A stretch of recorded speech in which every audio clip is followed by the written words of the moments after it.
Hi, I'm Heather. I'm one of the Kids Church leaders here at Graceville.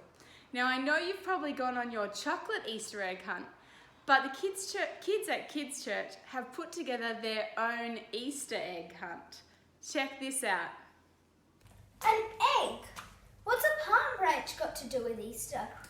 In Jesus' day, kings would ride on donkeys or horses when they entered a city.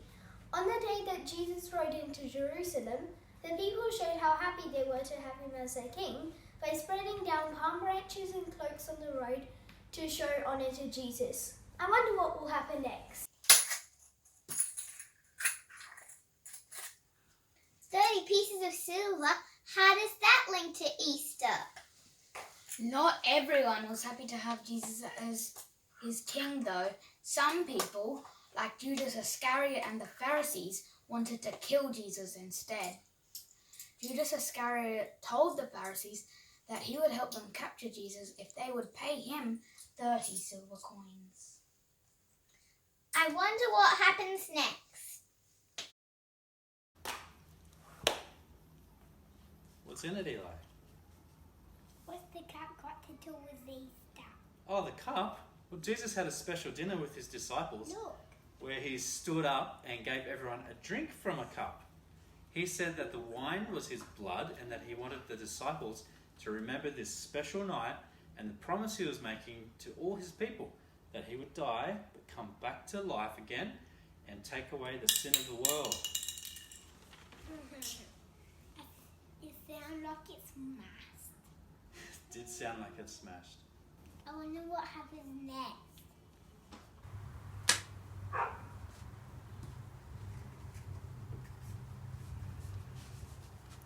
I wonder how praying hands link to Easter. After dinner, Jesus went to a garden to talk to God. He began to be sad because he knew that he was going to soon die. As God, Jesus was willing to die because of his great love. But as human, Jesus did not want to experience the great pain that was to come.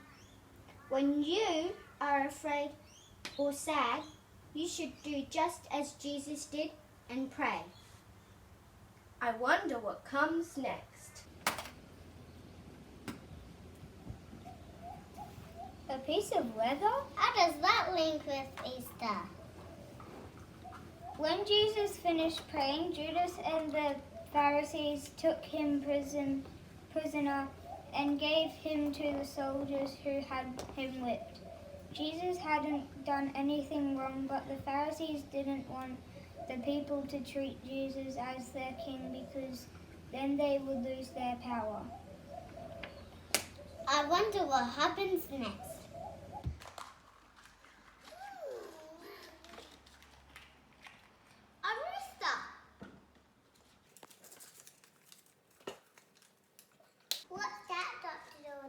When Jesus was arrested, all of his disciples were very afraid. One of his disciples, called Peter, pretended that he didn't even know Jesus.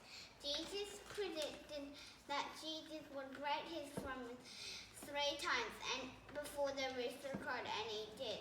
Peter was so ashamed that he ran away and cried. I wonder what will happen next.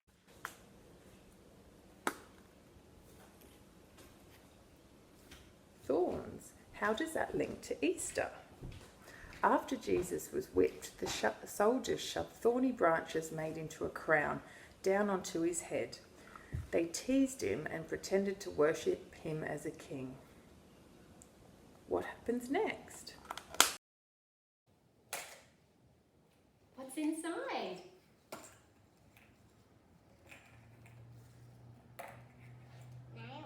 Nails? How does this link to Easter? Why don't we read this? Okay.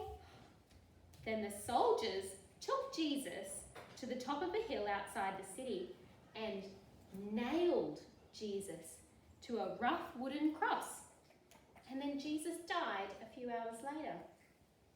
You know, Jesus had the power to stop the soldiers from hurting him and killing him because he is the Son of God. But he didn't do that because the pain he was experiencing was punishment for all the wrong things that others had done or ever would do. He was taking the punishment that you and I deserve. Yeah. I wonder what happens next.